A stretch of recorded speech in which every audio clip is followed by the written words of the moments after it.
قبل ما نبدأ، لو انت بتتفرج وانت مستعجل استنى دقيقة.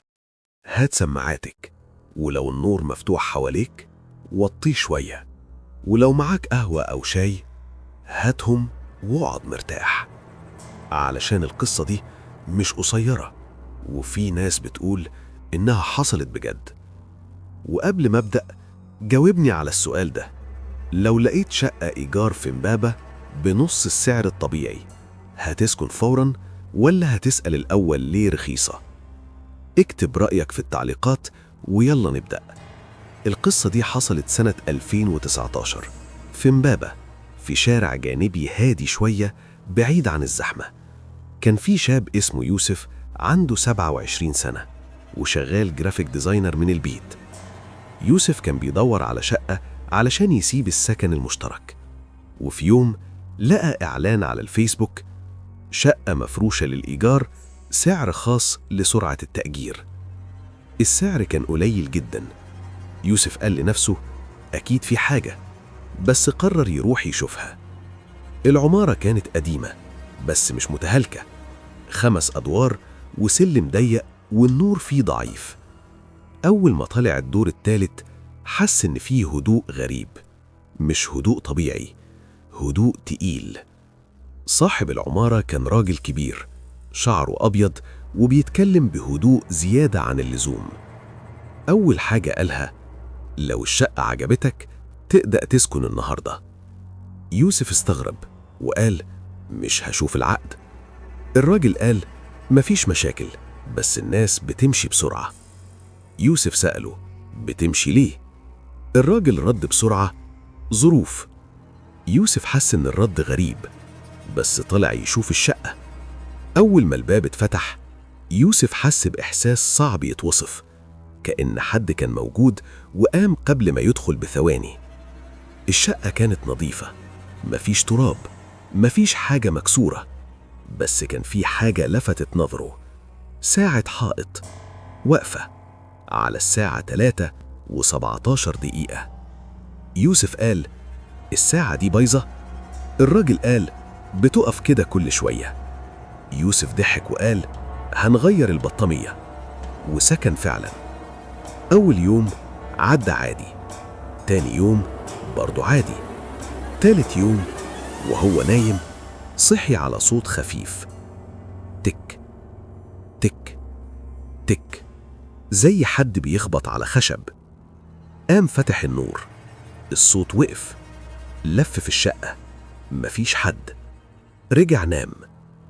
تاني ليلة نفس الصوت، بس المرة دي جاي من المطبخ. يوسف قام ببطء، خطوة خطوة، فتح المطبخ. النور اشتغل، مفيش حاجة، بس درج كان مفتوح وهو متأكد إنه قفله ورجع. ابتدى يحس بعدم راحة. بعد أسبوع لاحظ حاجة مرعبة: حاجاته بتتحرك، مش كتير بس سنة صغيرة. المفاتيح مش مكانها، الموبايل متحرك شوية. مرة صحي لقى الكرسي متحرك نص متر. يوسف قال: يمكن أنا اللي حركته، بس كان حاسس إن في حاجة غلط. لحد الليلة اللي غيرت كل حاجة.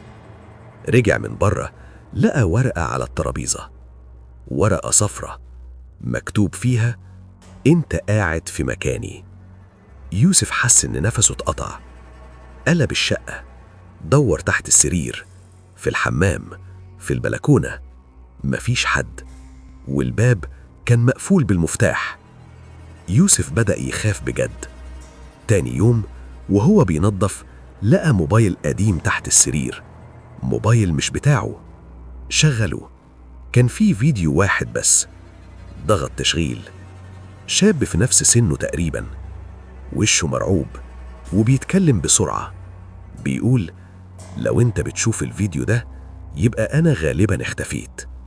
يوسف قلبه بدأ يدق بسرعة. الشاب كمل: أنا سكنت الشقة دي وفي حد كان عايش معايا، لو سمعت أصوات امشي. فجأة في الفيديو الشاب سمع صوت، لف بالموبايل ويوسف اتجمد. نفس الشقة، نفس الأوضة، نفس مكان السرير.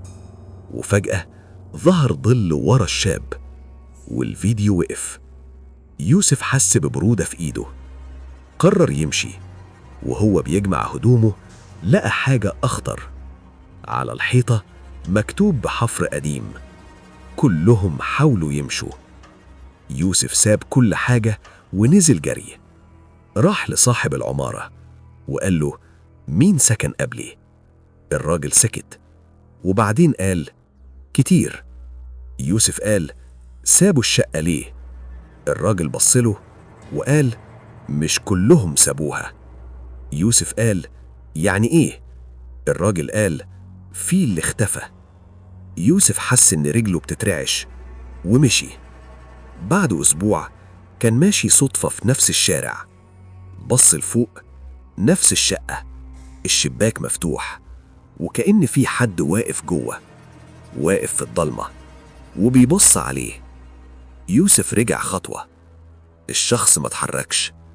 يوسف جري، بس قبل ما يلف سمع صوت واطي جدا جنب ودنه بيقول له: انت كمان كنت هتقعد مكاني. يوسف عمره ما رجع هناك تاني، بس بيقول إنه أحيانا وهو نايم بيصحى على نفس الصوت، نفس الجملة: مكانك لسه فاضي. دلوقتي جاوبني بصراحة، لو كنت مكان يوسف كنت هتستحمل شوية وتشوف إيه اللي بيحصل، ولا كنت هتمشي من أول صوت؟ واكتب لي كمان، هل تصدق إن في أماكن ممكن تحتفظ بطاقة الناس اللي عاشوا فيها؟ ولو القصة عجبتك اعمل لايك واكتب كلمة رعب في التعليقات. ولو حابين قصص حقيقية أكتر من شوارع مصر اكتبوا اسم المنطقة اللي تحبوا تسمعوا عنها.